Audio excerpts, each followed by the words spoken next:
Morning, everyone. Welcome. Thanks so much for joining us after your long weekend. If you're in Aotearoa, know it's an early start. We'll just give it another minute and then we'll get started.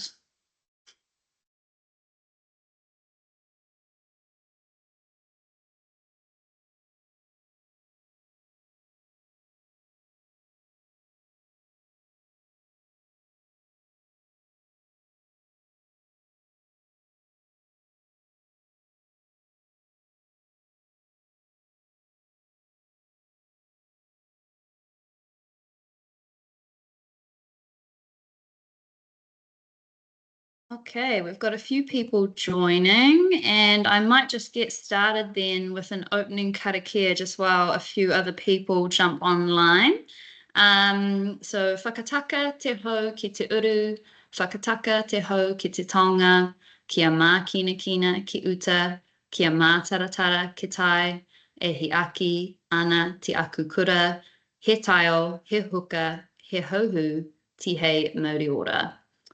Amazing. Welcome, everyone. Thanks for joining us for our second run of this session where we're talking about climate-related disclosures and the year 2 shift to developing best practice. So we've got a couple of speakers here today, Matt Raeburn, Richard Woods, and Azura from WSP. My name's Brigitte. I'm a senior sustainability consultant at WSP. Been working with a range of clients across insurance and infrastructure, all on their climate-related disclosures. I've been at WSP based in the Auckland office, and I'll pass over to Matt to introduce himself. Tēnā koutou, ko Matt Raeburn tōku ingoa. I'm Matt Raeburn, Asia Pacific Climate Scenarios and Disclosures Lead based in the Wellington office. Richard? Kia ora koutou, everyone. Richard Woods. I'm the service line leader for risk and resilience, relatively new to WSP, I'd say, since February. My background is emergency management and quantitative and qualitative risk modelling methods, previously at Genius Science, based in Auckland. Thanks, Azura. Kia ora koutou, my name's Azura Patterson-Ng. I'm also at WSP. I work mostly in climate disclosures and climate risk and resilience. And I will also pass to Marcel to introduce himself as well. Hi everyone, I'm Marcel Podstolski from Meridian Energy. I'm a strategic advisor modeler who also works in the climate risk space. And I'm your guest speaker for today. Great, thank you. So we will be recording today's session. It is recording now.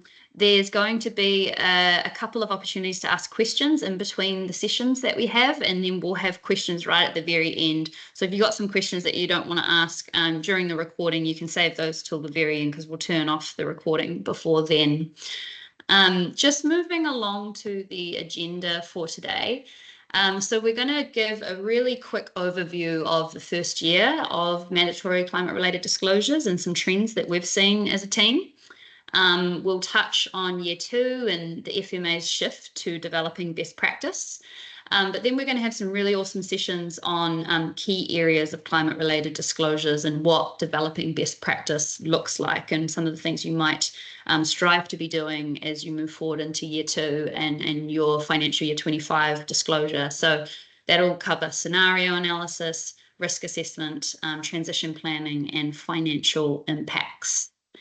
So please, there is a chat function, so you can post your questions in the Q&A function, and I'll pause at the end of certain times throughout the session, and we'll get into a little bit of Q&A as well.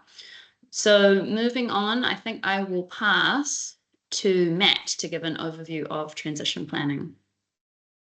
Thanks, Bridge. So yeah, one of the ideas that we really want to get across today is the inseparability of transition planning from the rest of the process. And I'll start with this quote that I think is resonant. All the trees in the world are going to fall sooner or later, but not on us. And that's from the great American novelist Cormac McCarthy. Liberal arts major that I am, I'm not going to explain why I personally think this quote is relevant to climate change disclosures and strategy, but keep it in the back of your mind as we continue. You've probably heard me say before that mandatory climate disclosures is the most important piece of government policy on climate change from the last two labor-led governments, more than the ETS, more than the Zero Carbon Act. And I felt since that policy was in development, while I was at the Ministry for the Environment, that this was going to be the biggest lever for potential change in transformation of the New Zealand economy into a low emissions, more resilient future. And massive credit to all the people who helped out and contributed, led on that policy development: Jack Bissett, Alex White, Callum Webb, April McKenzie, Amelia Sharman, Steph Gray, Fiona White, Jeremy Matamore, Jeff Connor, among others, for their contributions on making that legislation happen, and then the standards and guidance from New Zealand's External Reporting Board. My WSP colleagues and I are here today because we have as much experience as anyone in actually delivering on this kind of reporting, and we believe we have something of value to share about climate change and the path to successful transition planning. And that transition planning, which is those aspects of your strategy related to your organization's transition to a low emissions, more resilient economy, that's inseparable from the rest of the process, particularly when we're talking about developing best practice. We've learned lessons from what you might call a more conventional approach towards the entire climate disclosures process that we'll share. And that experience has led us to recommend a different approach aligned with the benefits of transition planning. So the strategic process underlying disclosures and the XRB standards and guidance is fundamentally sound when transition planning is included. And it's really a step-by-step approach. Scenario development can draw from sector scenarios, but you need to include sectors, scenarios that are specific to your organization with coherent narratives and metrics for the driving forces that underlie them. Climate change risk and opportunity assessments, that includes physical and transition risks and opportunities using hazard data and risk modeling, which Richard will speak to. A scenario analysis, actually being able to explore the implications of different scenarios, including usually a more intense transition scenario or a high warming scenario. Those are crucially important because that leads you to understand the impacts on your organization as well as the financial impacts, which Marcel and Azura will speak to in detail today. Testing the resilience of your strategy then in the face of those impacts. What are the gaps, weaknesses, opportunities? What signals and triggers can you monitor that you can use to then come to decision points? And what tangible or no regrets actions can you take in the meantime?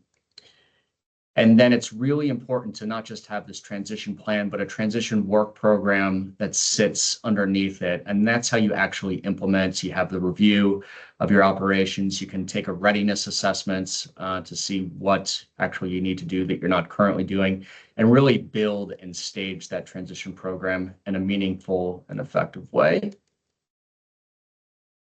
All right, Bridge is going to talk to this slide.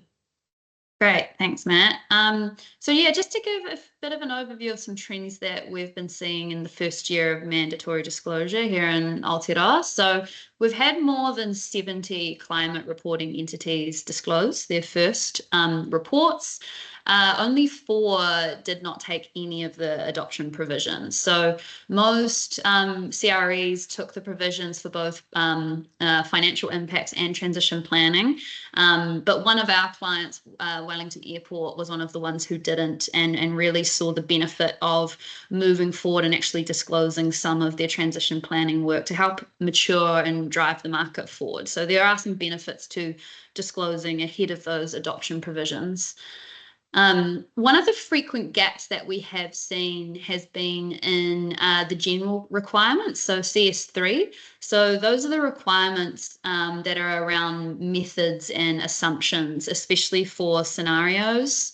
And the XRB has recently had a webinar where they've really pushed the importance of NZCS3 and actually saying we should read this first and then move to some of the other standards. So just a reminder to really think about the general requirements as well.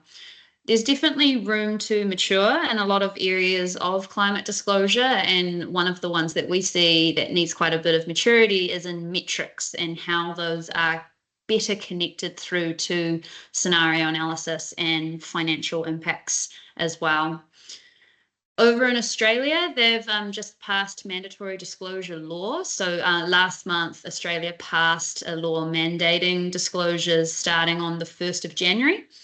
And that's beginning with those with 500 million in gross revenue and more than 500 employees. But the interesting part is that within 2 years, they're going to expand that to much smaller Australian companies. We haven't had that in New Zealand yet. So that will include those with 50 million in gross revenue and 25 million in consolidated assets. So unlike New Zealand, Australia doesn't have first year adoption provisions for transition planning and financial impacts as well. Moving on to the next slide, it's just a little bit of an overview of year 2 and the shift and some of the things that the FMA is pushing. So record keeping guidance and scenario analysis fact sheet, that really hints at where the FMA is going to be looking in terms of maturity for year 2. So definitely check that out. And a few weeks ago, we also had the XRB's consultation where they're proposing to extend some of the first year adoption provisions for transition planning, anticipated financial impacts, scope 3, greenhouse gas emissions and assurance for scope 3. So they're consulting on pushing those out another year. So the timing's not really ideal for this, unfortunately, and we won't know if the XRB's proposed changes are going to be adopted in part or full until Christmas. But really, we are saying to our clients it really is a lot of benefits just to keep pushing with your transition planning and programs and your whole climate disclosure program and not slowing things up, because you're only going to benefit from a lot of this work, and you can still get to the end and decide not to disclose, but still keep pushing all of the work. I might pause there and just pass on to Richard. Cool, thanks, Bridge. I'll just take control.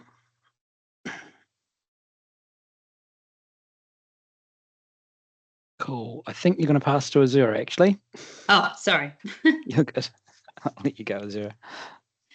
Thanks. Yeah, sorry. Before Richard talks, I'm just going to talk very briefly about scenario development and scenario analysis. If someone could just move the slide along to the next one.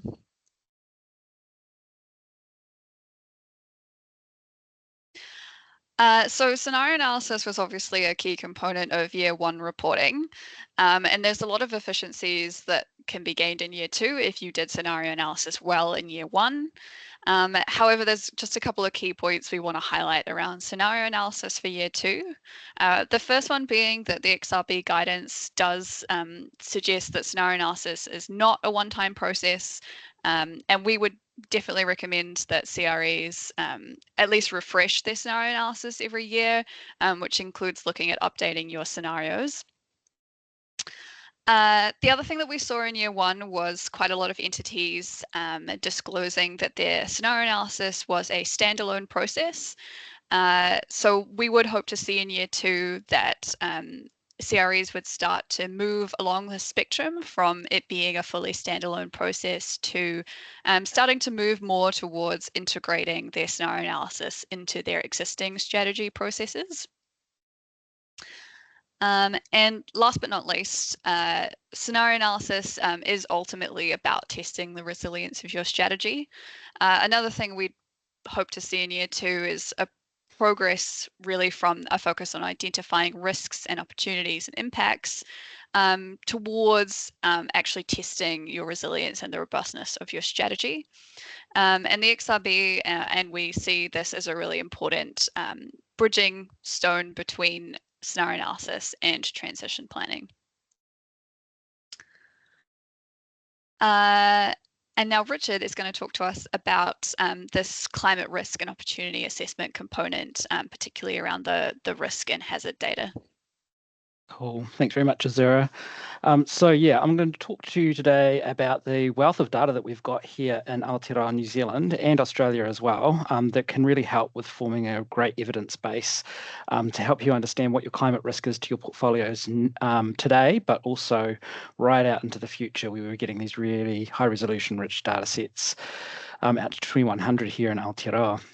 So just looking at it from a standard risk equation, we've got a wealth of hazard data sets or geospatial hazard data sets that are produced in New Zealand from national data sets like our National Seismic Hazard Model and national flood data sets that are coming out from NIWA across a range of different return periods, right down to regional mapping, which we can use to understand what the hazard is that might interact and the intensity of that hazard that might interact with your portfolio. One of the most important things I've come across in the climate disclosure area is that people are very good at changing the hazard data sets to understand what climate or the intensity of these hazards might look like over time. But you also need to understand how your portfolio will look over time as well. So when we're doing this quantitative risk modeling, it's good to incorporate a future vision of your portfolio, a future realization, and develop geospatial representations of that so you can actually test what sort of different investment strategies might be optimal for you to manage your climate risk over time. And then we use a bit of science in the background. These are vulnerability models or damage functions. I use the three little pigs as an example because the straw house is a lot more susceptible to 120k gust of wind, so will sustain more damage if it interacts with that gust of wind compared to a brick house. And these models basically tell us how susceptible your portfolio, be it buildings, be it people, be it agriculture, will respond to different intensities of hazards, and then we can quantify impact, so damage or loss. And so from my perspective, all data is good data. So you can see a little data maturity arrow along the bottom there. If you've got really coarse data, at least you can start to understand what proportion of your portfolio sits within a hazard location. So what proportion's exposed to flood hazard areas, to a certain type of or certain level of intensity of earthquake shaking or coastal inundation areas. So we can start right at that lower end and do exposure analysis. And then you can put numbers around that. What's the value of that portfolio interacting or located within each of those hazards?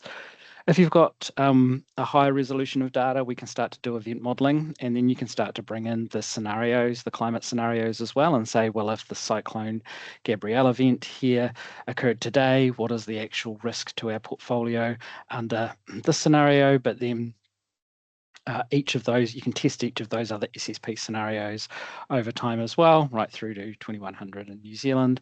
And then if you want to get really complex, you can start to use statistical models such as Monte Carlo analysis to estimate uncertainty and do millions of different realizations of a particular cyclone event, for example. And that's often used to price out insurance because you're modeling those low frequency, high impact events over time and what they might look like. So again, at that lower end, if we're actually to go and do either qualitative or quantitative risk modeling, that kind of more qualitative end of the spectrum is expert elicitation. So working with experts who know not only the hazards, but also know about your portfolio and how they might respond or be impacted by different events. You can then do exposure analysis, so getting into the more quantitative side of things. The year one reporting often has mostly focused, from what I've seen, just right down at that expert elicitation space. If you want to do more than exposure analysis, you can start to use risk techniques like MCA, where you're actually just looking at maybe particular consequences. So if as your portfolio is if it's a house-based portfolio of 5, 10, 20, 30, 40 houses exposed to each of those climate scenarios, and then you can test each of those to understand what proportion of your portfolio might be exposed or what the risk might be over time. And then we get into the more complex risk modelling, which I have spoken to already. So I just thought I'd bring out an example of that. This is some of the latest downscaled SIMP 6 data that NIWA and MFE have published just in recent months. The example I'm providing here is the number of very hot days, and so the frequency of very hot days that will exceed 30 degrees per year. And so in 2040, we can see that there's very few. We've got a little bit of blue just there down in the Hawke's Bay, which indicate that we might be having up to 9 very hot days exceeding 30 degrees per year.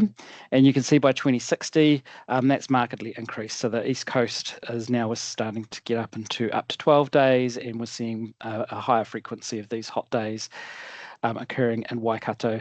The white lines that are overlaid, I've just overlaid TransPower's pylon network, so you can actually just start to see right down to a 5 kilometre resolution which specific assets are exposed to this frequency of very hot days. And depending on your portfolio, there's other variables within these data sets, such as intense rainfall, rainfall exceeding 25 millimetres per day, and several others to do with hot days, cold days, etc. But then you can see by 2100, we're starting to see a real increase in days exceeding 30 degrees. And this might be relevant for your network or your portfolio, it might not, but really importantly as well as understanding the regional distribution. So you can see while we're starting to see lots of red in places like the Hawke's Bay and Waikato, it's really important to see that over in Taranaki and parts of the East Cape, we're not actually seeing a market increase, and that's really important as well if you've got portfolio that sits within those areas as well to understand that greater picture. I'll just finish off with one more comment. These models and data, there's a lot of the international models that exist that clients have been using. My real recommendation is to really start to bring in this data-rich New Zealand specific information to actually understand how your portfolio will be impacted over time. The big international models that are provided often by reinsurers like RMS Global IAR.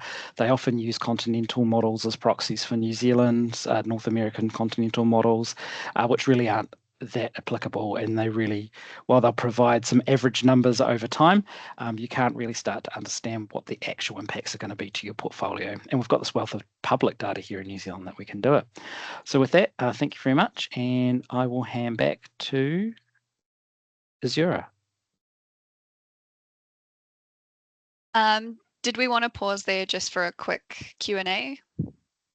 Yeah, I think we will pause. There's not too many questions in there, so if you have got some, please type them in the Q&A function. But we've got one from Victoria here, and she's asking, is Australia leaning towards government departments doing mandatory climate-related disclosure? I might throw that one to you, Matt. Yeah, thanks, Victoria. The answer is yes. The phased-in climate disclosure regime for Australia is based on different criteria than Aotearoa New Zealand's. So there's not like a public listing requirement or anything like that. In Australia, it's if you meet usually 2 out of 3 criteria related to the levels of revenue, gross assets, and full-time employees. So some Commonwealth departments are going to particularly make it in terms of the gross assets and full-time employee equivalent. So that's how some of those government departments will be captured. It really is very different. I mean, WSP Australia as an entity is likely to be captured in Australia, WSP New Zealand, because we are a subsidiary of an international consultancy, is not captured within the New Zealand regime. But the Australian states are also ahead of this in terms of doing their own disclosures. Victoria did a statewide disclosure report a couple of years ago. So there is much more of an emphasis on public sector reporting in Australia. But that being said, the signals from the External Reporting Board are that public sector reporting is likely inevitable on some level in Aotearoa New Zealand. It's just a matter of when. Thanks, Matt. And I've got another question here for you, Richard. And it's, what are the different adaptation planning options that this type of modelling can be used for? Yeah, so great question. There are several. So we actually have a tool in New Zealand that the New Zealand government have developed, Genius and NIWA, called RiskScape. It's independent of all the data, but it has been used to do different adaptation or get a quantitative evidence base for different types of quantitative adaptation options. So particularly, it demonstrates how you can use dynamic adaptive policy pathways. So DAP analysis, cost benefit analysis is the most popular. So being able to take each of those hazard layers and then look at different adaptation or intervention options for your portfolio. For example, it might be the residential building stock, and you can actually look at the exposed proportion of that building stock to coastal inundation, and then create a GIS layer or geospatial layer that removes properties back or raises their floor level, and then remodel those hazards to actually understand the cost benefit of that adaptation option. The other area where we've used quantitative modelling is looking at different climate change intervention options. So across the POWER framework, in looking at spatial planning for local government as well. Now, there's actually a report that has been published. It's on the Now Natural Hazard Commission's website. I'll just quickly have a look at that and drop it in the chat for you, the link for that. So it basically goes through each of those 4 types of adaptation planning and how you use quantitative modelling like this to form an evidence base for decision making. Great. Wow. Thanks, Richard. I might pass over to Azura now. I can see, Jack, that you've got a question there, but we'll come back to your one once we've gone through financial impacts. Thanks, Bridge. Yeah, so I'm just going to talk a little bit about financial impacts now. If you could just move along to the next slide. Oh, actually, I'll just... So financial impacts, as most people will be aware, is possibly the area that has the least amount of kind of guidance around how to approach this. So today I'm going to talk a little bit about the methodology that we're developing here at WSP to help our clients with the financial impacts piece. And suffice to say, this has been kind of a brainchild of the climate team and also our investments team and people in our financial modeling and valuations teams. So kind of just to highlight that financial impacts, however you approach it, is probably going to involve bringing climate and sustainability people and financial people together to really work out how to tackle this piece. So in terms of the key components of disclosure, there's 2 main financial impact pieces. One is your current climate-related impacts. The other is your anticipated climate-related impacts for financials. So current climate-related impacts is maybe a little bit more straightforward because that's really just about the impacts that have happened within the current reporting year, whereas your anticipated financial impacts are where things do start to get a little bit more complicated because you're forecasting things out into the future. Now, the XRB defines financial impact as the impact on financial performance, financial position, and cash flows, or in other words, your financial statement. And of course, there's a whole bunch of other key considerations when you're approaching this, including things like, you know, what time horizons you're looking at, and also thinking about all of those NZCS3 guiding principles and so on. We do note that there is also a clause that allows CREs to, if they're unable to disclose quantitative financial impacts for certain areas, they can alternatively disclose a reason why they're unable to quantify. However, we would very much recommend starting from a position of aiming to quantify as much as possible and kind of working back from there and making sure that if you are using this clause, that you have a really good, well-reasoned justification as to why. And just as a really simplified example, how do you actually go about this in practice?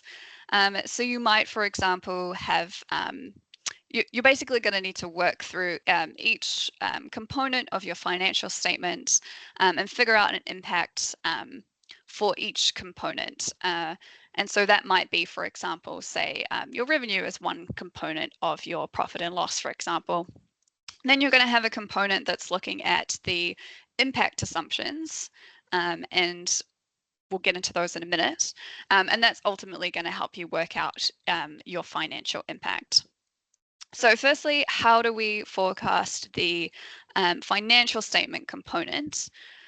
So there's ultimately quite a wide range of maturity here. So all the way from, extensive three-way modeling of these three components, all the way down to a much more simplified approach, which might be something like simply using your existing financial forecast data and plugging it into the equation that I was just showing earlier.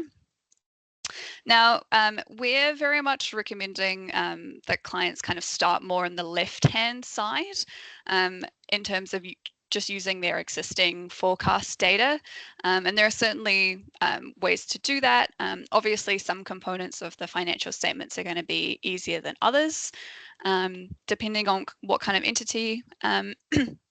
However, we do see that this really extensive three-way modeling is probably not that decision useful in terms of the amount, the trade-off between the amount of time and effort required to do that. So what does that look like in a quick practical example? So you might have, for instance, you're looking at your financial performance. You might already have a 5-year forecast for your revenue, for example. So in that particular component you're looking at, you can simply plug that forecast information into the equation. Now, what about the impact assumptions? That's where things maybe start to get a little bit more complicated. Current impacts is maybe a little bit more simple because you are just really looking back on the current reporting year and asking questions like what impacts have actually happened, and just gathering evidence and data, whether that's internal or external, and making sure that all of that is coherent with your current financial statements. Your anticipated financial impacts, there's going to be probably a wider range of things that need to feed into the impact assumptions. The first of all being quantitative assumptions, that might be the outputs from risk assessments that you've done, hazard data that underlies those, for example. And as Richard just talked about, there is also a whole range of maturity with some of those outputs, all the way down from expert elicitation all the way up to much more complex risk modeling. There will also be qualitative assumptions that need to feed into this. So this might look like a series of qualitative assumptions that you've built up to do with what your business impacts are going to be, and that might be the outputs from your scenario analysis, for example. So to continue the example, you might already have your 5-year revenue forecast. You want to look at, say you're a property portfolio company, you want to look at the effect of flood risk on your portfolio. You got your 5-year revenue forecast.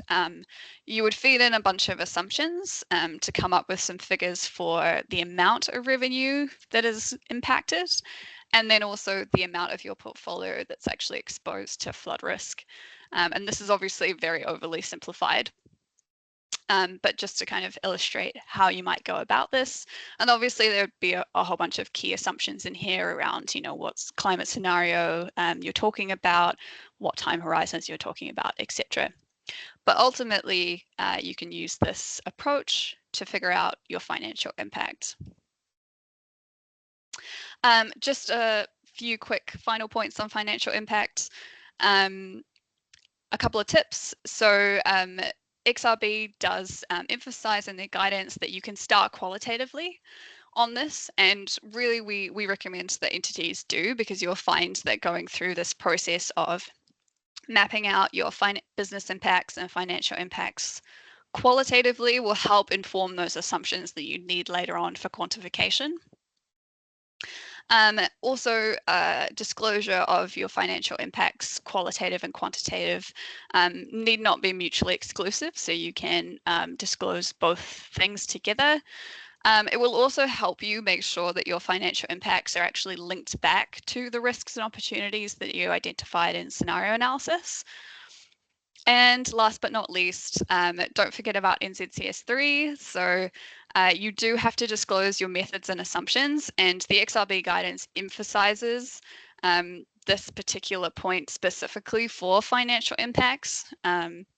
So thinking about any data and estimation uncertainty, sources of information, etc., need to be disclosed. And also making sure that you're applying those general principles as well, things like verifiability, coherence, etc. So before we move on to transition planning, I'm just going to invite Marcel to speak to us for a few minutes.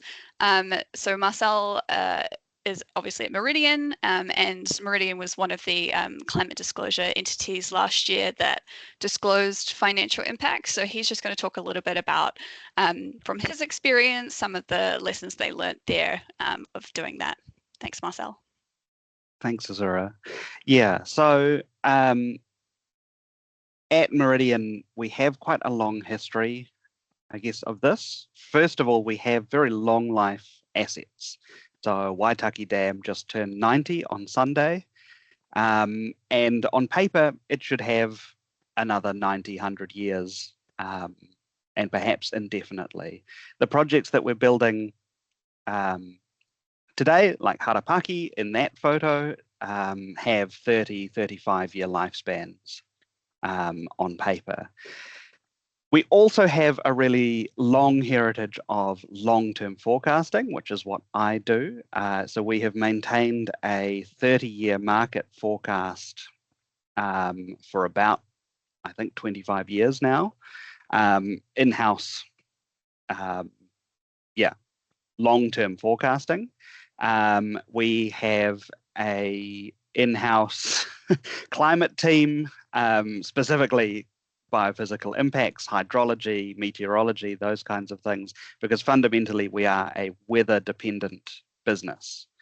And so those elements all in combination give us something of an unfair advantage, I think, to most companies out there. We already have teams of people studying weather and climate, thinking in really long-term, 30 to 100-year timeframes, and producing a lot of in-house, data that we can use for these aspects. And despite that, this is still a really hard process. To quantify the anticipated sort of climate impacts, or those financial impacts, there's still a huge amount of grey area. I'm really waiting on the XRB guidance on how to do this, which I think is coming out next year.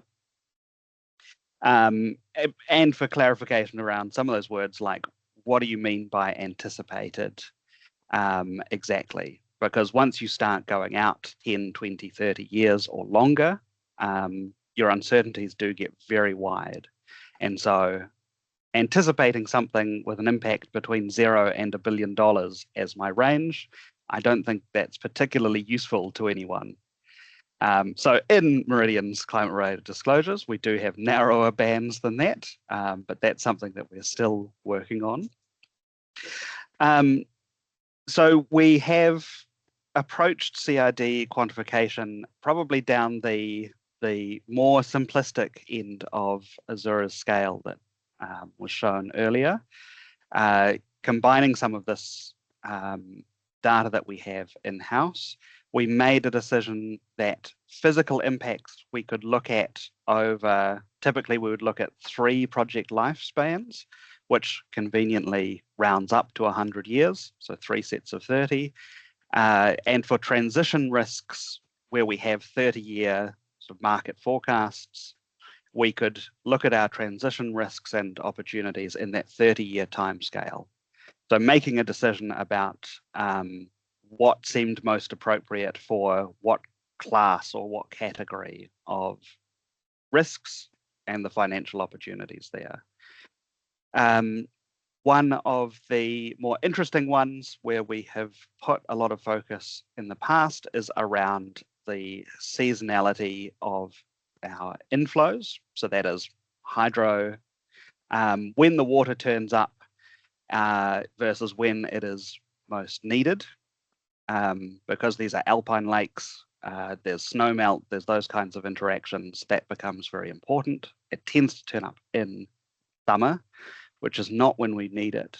So that's one where we had already commissioned previously a detailed set of climate analysis on those impacts. We were able to sort of quantify that against a future summer versus winter price and see how that changes out over time. We've got a new set for next year that use the new NIWA data and will go by scenario. So that's pretty exciting. And that sort of chronic change, so chronic to mean sort of long-term, slow-moving changes to things like seasonality,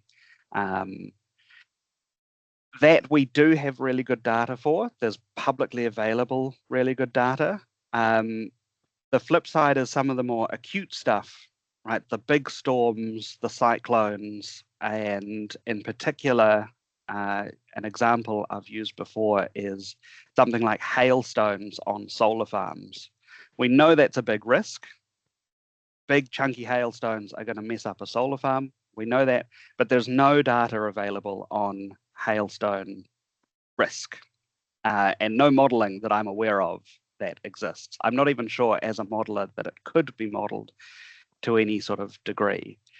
So those acute ones are still a big area of uncertainty. We know that there's a big risk there that we just lack the data for. So that's an area of uncertainty that we're still hoping for guidance on. Okay. Thanks, Marcel. We might just pause there for a couple of questions. I'll just pause for one maybe, and then we'll move on. So we've got a question here from Jack, and he said, to what extent are clients expected to have advanced in assessing their financial impacts of climate risks by year 2? I might just pause there and see if anyone wants to answer that and then ask his second question. Well, I mean, the short answer, Jack, is that they didn't need to do it, strictly speaking, in year 1. So a lot of organizations skipped the financial impacts bit. Some very courageous ones, like Meridian, have been doing it for quite a while voluntarily, which has been great. But as as Marcel is describing, like there's still a lot of a challenge in that space, especially because of the absence of guidance, which, just to follow up on something you mentioned, Marcel, the XRB, our domestic standard setting entity, had been hoping that some international guidance on financial impacts would have been out by now. That has not happened. So we'd expect for some of that international guidance, if not guidance from the XRB. And I'm not aware of any financial impacts guidance planned by the XRB, just their transition planning guidance, among other things. But we are expecting some international guidance on helping to quantify those financial impacts internationally in the next year. But I mean, there's a lot that these organizations can be building on with the work that they've already done to improve their impacts. Their understanding of their financial impacts, if they've already been doing it, but it's still a new space for most. And if I can just jump in, Sure. It terrifies accountants. It's Sure really, does. you need to, what do you mean anticipated, right? So there's quite a lot of capability building that I think needs to happen in that space. People aren't, certain professions like that accountancy, auditing space just aren't used to dealing with, these kinds of uncertainties. And so that takes a bit of work as well. And just a follow-up question to that, I think a lot of people have questions around the level of detail when it comes to the methodologies, the level of detail you have to disclose. Anyone want to touch on that one? Yeah, I'm happy to take that. So as I kind of mentioned briefly before, there is clauses in NZCS3 that apply to the whole disclosure, but the XRB has really highlighted the importance of them for financial impacts. So you do have to disclose the methodology and approach that you're using, including any like really important limitations on sources of data, uncertainty, etc. Ultimately, materiality applies as in every case. So it's really up to each CRE to decide how much of that methodology is material to its end user, and so what level of detail you're going to provide. So if I can speak on Marcel's behalf, Meridian, for example, disclosed some level of detail about the key assumptions under their financial impacts, but you'll see if you have a look at their disclosure that it's relatively succinct, and it really is just the key assumptions, and that was what Meridian identified to be material for their disclosure. Great. Well, I might move us along then and come back to some of the other questions at the very end. So I'll pass over to you, Matt. Sure thing. All right. So back to transition planning. I may have mentioned to some of you when I've been talking to you, like at this Chapter Zero Climate Governance Forum in the past week, or other times that I've been bumping into folks. But there has been some anecdotal reports that, I mean, some organizations just haven't seen value in that process. And I think that's largely due to the fact that transition planning is seen as something that is separate from business strategy and not being included as part of the process, and especially the first year disclosures for those organizations that have only done it for the first time under the mandatory regime for FY23, FY24. But that transition planning piece really is inseparable. That climate strategy piece is really inseparable from business strategy. So scenario analysis by itself is not something that is as valuable if you don't pair it with the transition planning process. So getting to your question a bit, Adam, I mean, conventionally, the approach has been to view climate change, sustainability as these kind of separate and external things. And in a somewhat similar way, scenario analysis, climate risk assessment, financial impacts, were kind of conveyed as being these inseparable, or these separable pieces rather. But as the guidance that has come out from the XRB, including the most recent director level guidance a couple of weeks ago, really demonstrates scenario analysis is an input into that transition planning, which is an input then in itself into the business strategy. It is part of that business strategy. It is not separate from it. So to give you a sense of what we mean when we're talking about transition planning being inseparable, it's got to connect to a larger work program. And WSP is a firm that is overwhelmingly engineers, planners, technical specialists. We're the legacy successor to the Ministry of Works. And so we have about 2,000 people and 24 offices in Aotearoa, New Zealand, another 60,000 or so worldwide. The reason I work at WSP as opposed to more of an advisory only firm, though, is because we can actually do this transition planning piece that connects it to a work program, because we have all these experts who understand things that I don't, that can help our clients to connect this more strategic piece to the actual implementation on the ground. And so in terms of how we do that, there's this problem identification piece where you're understanding your purpose, your goals, your strategy, your risks, your opportunities, the scenarios that you're going to be dealing with.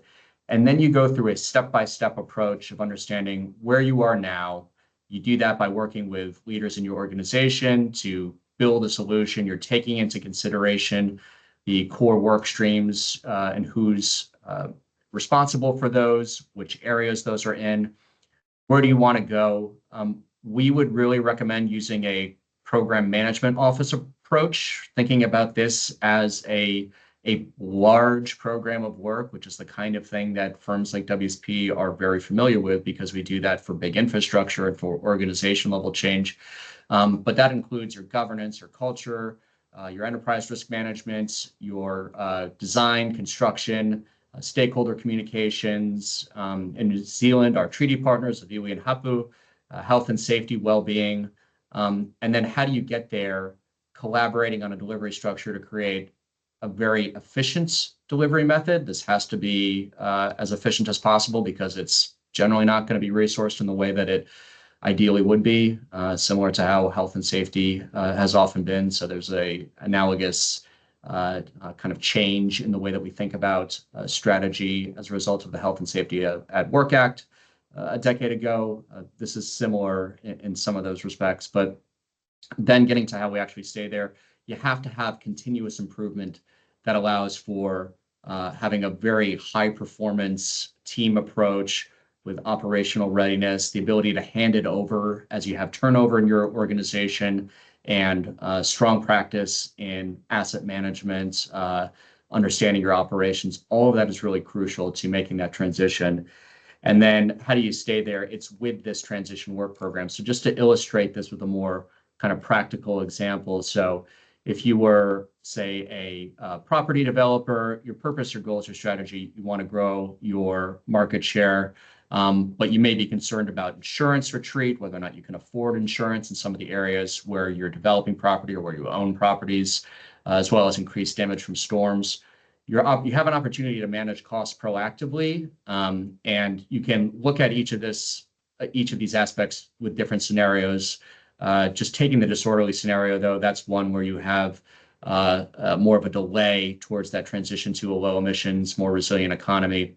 And the solutions that you can then start to implement are looking at that at-risk property where there could be damage and reduced profit, improving the resilience of your portfolio. A lot of this is about diversifying your portfolio and your business potentially, doing the actual transition planning, and then having a transition work program that makes it real.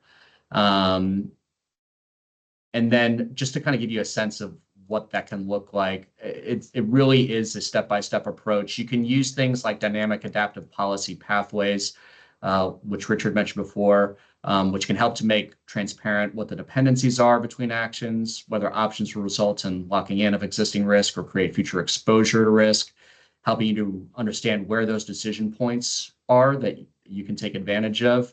And the Extra B's in Chapter 0's existing guidance has some very helpful questions in it, but it hasn't actually gotten kind of down to the level of how you actually implement this kind of thing in practice. So to give you a sense of what the advantages are when you have more of a work program approach, normally your transition planning would be going out and being kind of more prescriptive about what different work streams and people in charge of those work streams have to do. But if you set it up properly, you can actually have the data and information that you need for your transition planning from those different work streams being pulled in using what we're calling pull structures, so that you're not actually having to go out and be as proactive in getting the information that you need for your reporting and to actually implement your transition planning. Easier said than done, but even so, this is the kind of still relatively simple, if not easy, change that you can make in order to integrate the transition planning process. And this is from the most recently released XRB guidance for directors. And you can see that this transition planning work program really comes across the entire scope of all these different aspects of your climate change strategy, including your emissions reduction plan, your adaptation plan, your kind of regular commercial strategy, but also the transition planning long-term strategy. And then going back to our original diagram, it ends up looking something a bit more like this, where you have these identified work programs and some specific areas that you're pursuing. So just to quickly sum up, so we have time for questions. Benefits of making transition planning inseparable is that it makes it real through efficient delivery and implementation of a transition work program, distributes responsibilities, including for information and data gathering. I know there's a lot of heads of sustainability and financial folks on this call that probably have most of the responsibility on them for this, but it really will help to distribute those responsibilities. And then it really does prepare you to respond, because you can only do what you can do. This guidance, this regime is not about forcing you to do anything that is outside of your ability to control. You do have the ability to influence, you do have the ability to act, but this is really about being ready to respond as circumstances change. And it also lastly protects your access to capital insurance, which is going to be increasingly important, especially as we now have trans-Tasman mandatory disclosures coming into effect.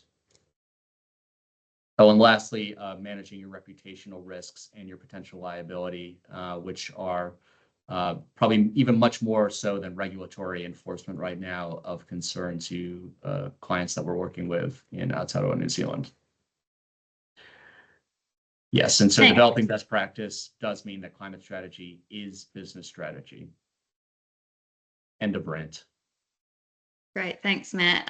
So we'll just have time for a couple of questions before we finish up. So we've got a question here from Adam, and he's asking about transition planning feeding into strategies and the types of strategies this could feed into. So sustainability strategy versus company strategy. So what limitations do you see in climate change discourses in sustainability strategy